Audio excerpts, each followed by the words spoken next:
Hello guys, कैसे हैं आप सब लोग। आज हम इस वीडियो में एक बहुत ही इंपॉर्टेंट कॉन्सेप्ट को डिस्कस करने जा रहे हैं जो कि है कर्ल और स्टोक्स थ्योरम। आई होप आप सब लोगों ने पुरानी वीडियोस देख डाली हैं जिसमें मैंने del operator, divergence, gradient already discuss कर लिया है। सो एक ये अलग एप्लीकेशन है डेल ऑपरेटर की जो अब हम कर्ल की तरह पढ़ने वाले हैं। कर्ल होता क्या है, हमें डेल ऑपरेटर तो याद ही है। डेल ऑपरेटर को हम ऐसे लिखते थे, डेल ऑपरेटर को किसी भी वेक्टर फील्ड ए से, अब मैंने क्या कहा, फील्ड जो है ये हमारी क्वांटिटी जो है ए, ये वेक्टर क्वांटिटी होनी चाहिए। सो इसका हम क्रॉस प्रोडक्ट लेंगे डेल के साथ तो हमारे पास कर्ल आ जाता है। सो आई होप आपको समझ आ गया होगा कि कर्ल होता क्या है। जैसे डाइवर्जेंस में डॉट प्रोडक्ट लिया था, यहां पर क्रॉस प्रोडक्ट लिया है। सो क्रॉस प्रोडक्ट का आउटपुट क्या होता है, आउटपुट होता है वेक्टर। सो यहां पर भी जो डेल क्रॉस ए का आउटपुट आएगा वो एक वेक्टर क्वांटिटी आएगा। अब हम देखेंगे ये कौन सा वेक्टर होता है, इसकी डायरेक्शन कैसे फाइंड आउट करते हैं, मैग्नीट्यूड कैसे फाइंड आउट करते हैं। So let's start our discussion. सबसे पहले हम देखते हैं कि कर्ल को डिफाइन कैसे करते हैं। कर्ल क्या होता है, एक एक्सियल वेक्टर होता है और इसको डिफाइन कैसे करते हैं, ये होता है maximum circulation of a field around a given point.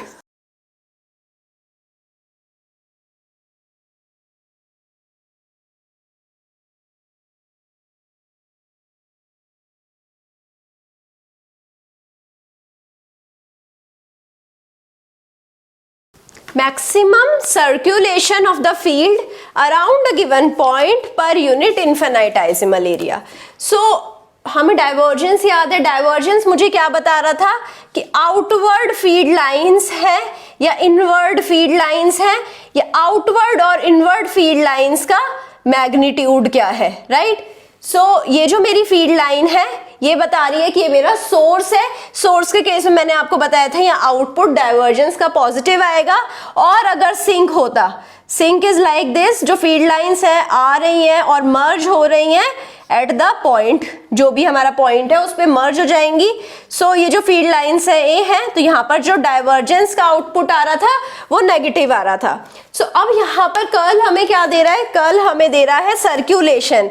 सो अब हमारा ये पॉइंट है, इसके अराउंड जो सर्क्यूलेशन है किसी भी फील्ड का, ठीक है, फील्ड इस पॉइंट को क्रॉस नहीं कर रही है बट इसके अराउंड सर्कुलर डायरेक्शन में मूव कर रही है। तो ये हमें क्या बता रहा है, ये मुझे बता रहा था सोर्स और सिंक कौन सा पॉइंट पे है, या फिर यहां पर ये मुझे बता रहा है कि टॉर्क क्या है, राइट, रोटेशनल फील्ड क्या है, ठीक है। अब यहां पर अगर ये क्लॉकवाइज डायरेक्शन में रहा तो कर्ल का आउटपुट नेगेटिव आएगा, और ऑन द अदर हैंड यहां पर एंटी क्लॉकवाइज डायरेक्शन में रहा तो आउटपुट पॉजिटिव आएगा। सो यहाँ पर आउटपुट पॉजिटिव आएगा। यू कैन सी ये जो कर्ल है, ये जो सर्कुलेशन है, ये छोटा है ये बड़ा है, तो इन दोनों के मैग्नीट्यूड में भी डिफरेंस आना चाहिए। सो हम इनका डायरेक्शन कैसे फाइंड आउट करते हैं, ठीक है, ये तो नेगेटिव आएगा, ये पॉजिटिव आएगा, ओके, बट कैसे आ रहा है, डायरेक्शन जो हम फाइंड आउट करते हैं, डायरेक्शन हम फाइंड आउट करते हैं with the help of right hand thumb rule. और एक और रूल फॉलो करती है डायरेक्शन कि ये परपेंडिकुलर होती है to the given field, right. So अब राइट हैंड थंब रूल कैसे लगाएं इधर। सो यहां पर राइट हैंड ये है मेरा, इस फील्ड के लिए मैंने राइट हैंड की फिंगर्स जो भी फील्ड लाइंस है उस डायरेक्शन में क्लोज करी। तो जो डायरेक्शन है थंब की डायरेक्शन है इनवर्ड, इनवर्ड डायरेक्शन को मैंने नेगेटिव से रिप्रेजेंट करा है। अब नीचे वाले केस में आ जाते हैं, एंटी क्लॉकवाइज में मेरी जो फिंगर्स हैं, फिंगर्स एंटी क्लॉकवाइज डायरेक्शन में ऐसे रोटेट हो रही है, थंब आउटवर्ड डायरेक्शन में जा रहा है, तो यहां पर पॉजिटिव आउटपुट। आई होप ये चीज समझ आ गई है। अब इसको समझते हैं क्या होता है। Circulation of field around a point, circulation of field around a point को कैसे लिखते हैं, इसको रिप्रेजेंट करते हैं इंटीग्रेशन ओवर एल। फील्ड क्या है, लेट सपोज ए है, A dot D L, right, around a point per unit infinitesimal area. Infinitesimal area को डेल एस करा, यहाँ limit del S tend to 0 कर दिया, ये था मेरा डेल क्रॉस ए। ठीक है, ये कर्ल की डेफिनेशन थी, कर्ल को डेल क्रॉस ए से रिप्रेजेंट करा है। अगेन यहाँ पर हम देख सकते हैं कि ये जो है ये मुझे डिफरेंशिएशन बता रहा है। अब मैं दोनों साइड्स को इंटीग्रेट कर दूं तो यहाँ पर आ जाएगा integration over S del cross A D S, और यहाँ पर इंटीग्रेशन से ये डिफरेंशिएशन कैंसिल आउट हो जाएगा, ये हो जाएगा integration over L A vector dot D L. So ये क्या कर रहा है, ये फॉर्मूला कन्वर्ट कर रहा है लाइन इंटीग्रल को सरफेस इंटीग्रल में, और आगे बहुत सारी एप्लीकेशंस में ये यूज होएगा। तो इसे हम बोलते हैं स्टोक्स थ्योरम। राइट, समझ आ गया है स्टोक्स थ्योरम क्या होता है। सो आई होप ये चीज बहुत क्लियर होगी। अब आ जाते हैं कार्टेशियन कोऑर्डिनेट सिस्टम में कैसे रिप्रेजेंटेशन होगा। सो कार्टेशियन कोऑर्डिनेट सिस्टम में हम डेल को कैसे रिप्रेजेंट करते हैं, del by del X A X plus del by del Y A Y plus del by del Z A Z.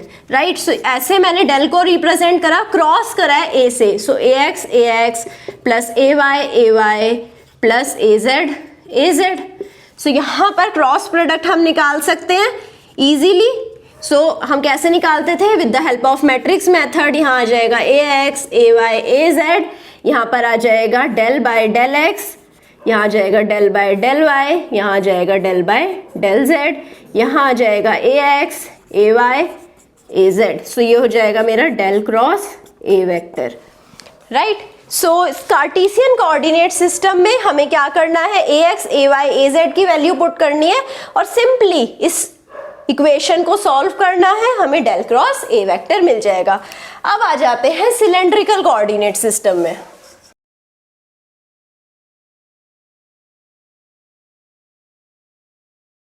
सो यहां पर हम डेल क्रॉस ए को कैसे लिखेंगे, del cross A vector again matrix method से, डिटर्मिनेंट मेथड से लिखूंगी। सो यहां पर ए रो होगा, ए फाई होगा और ए जेड होगा।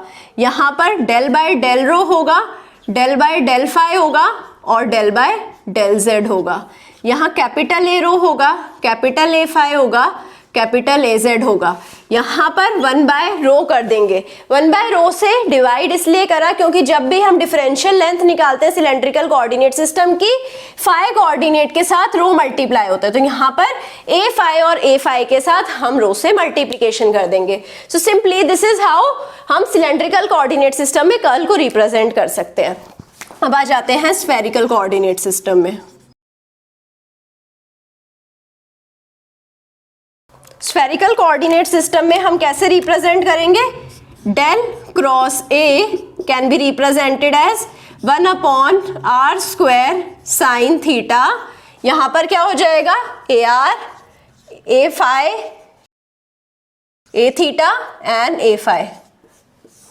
सो यहां पर क्या हो जाएगा, del by del are del by del theta del by del phi.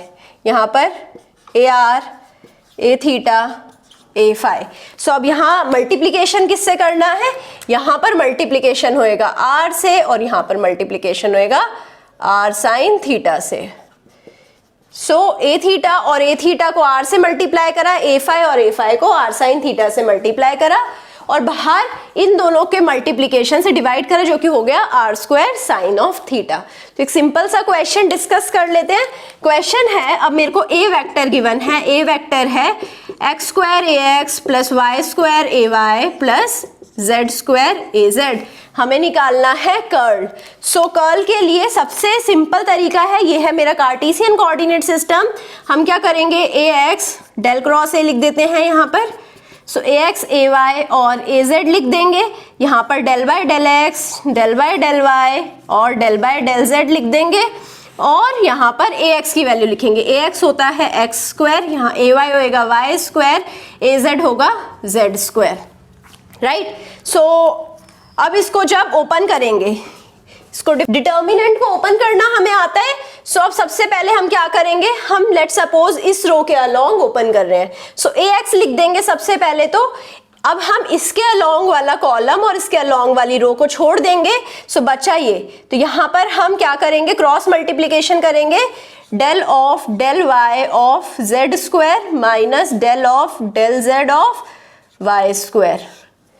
ठीक है, सिमिलरली हम यहाँ पर लिखेंगे माइनस ए वाई।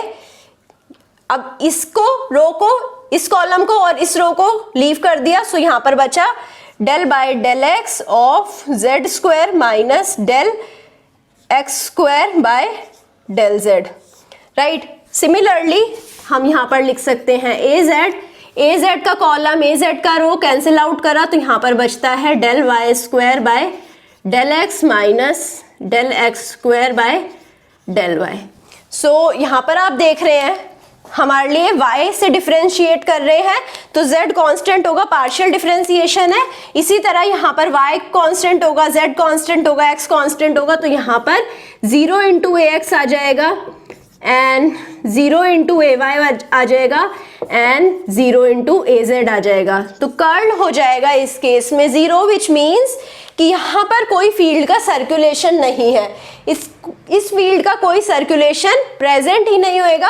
लेट सपोज अगर फील्ड इस काइंड की होगी, सो इस काइंड की फील्ड का कोई सर्कुलेशन ही प्रेजेंट नहीं होगा, पॉइंट चाहे कहीं पे भी हो। राइट, सो आई होप आपको समझ आ गया होगा कि कर्ल क्या होता है, स्टोक्स थ्योरम्स क्या होती हैं, कैसे हम कर्ल को अप्लाई करते हैं रियल लाइफ में। अगर आपको कहीं पे भी कुछ डाउट है तो जाइए कॉमेंट सेक्शन में लिख डालिए और अपना फीडबैक जरूर दीजिए। आई होप आपको सेशन पसंद आया होगा। अगर पसंद आया है लाइक करिए, सब्सक्राइब करिए, दोस्तों के साथ शेयर कर दीजिए। Thank you so much.